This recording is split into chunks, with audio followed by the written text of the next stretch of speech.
ending weeks of speculation and after intense pressure from Tamil politicians, top sources have now confirmed to NDTV that Prime Minister Manmohan Singh will not be attending the Commonwealth Heads of Government meeting in Colombo next week. He's also writing to the Sri Lankan President Mahinda Rajapakse about his decision not to attend.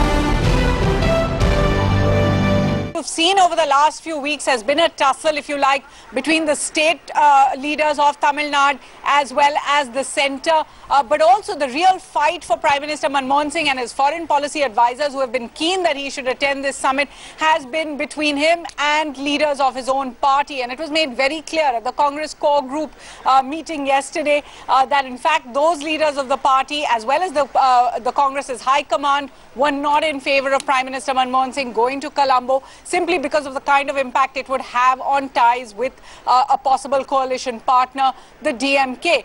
What we do understand now is that the Prime Minister is not going to Colombo. That is a decision that has now been taken. But more than that, Parikshit, that in fact India is going to skip the CHOGM entirely. There will be no Indian representative at the Heads of Government Summit. It is Salman Khurshid, the Foreign Minister, who will be going in any case for the Commonwealth. जो कई सवाल थे, कई तरह के प्रश्न थे, इसलिए हमने तो कहा कि भाई हम बिना मांगी सलाह क्यों दें। ये प्रधानमंत्री को के विवेक पर छोड़ना चाहिए, सरकार के विवेक पर छोड़ना चाहिए। अब वहां से लौट करके अगर आएंगे तो उसके बाद वो कौन सा तीर मार कर आएंगे वो बताते। इसलिए इस पे कोई हमारी राय न उन्होंने मांगी और न बिना मांगी राय देने का प्रश्न है। हम इस पे वेट एंड वॉच हम देख रहे हैं, उस पर नजर है हमारी। Even if the government has decided not to send Prime Minister to CHOGM, it is very late. In fact, this decision should have been taken long back.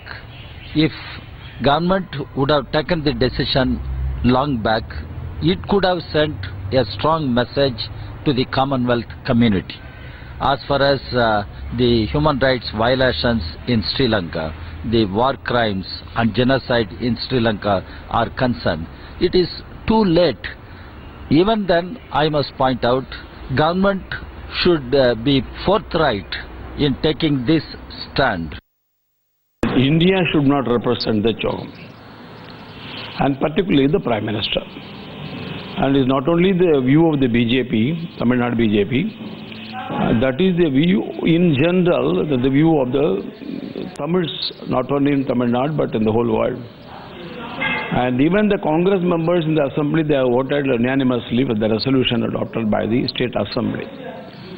So our demand was that you should understand the feeling of the Tamils and skip attending the meeting. Not only the Prime Minister, even sending a representative from India also, we didn't want it.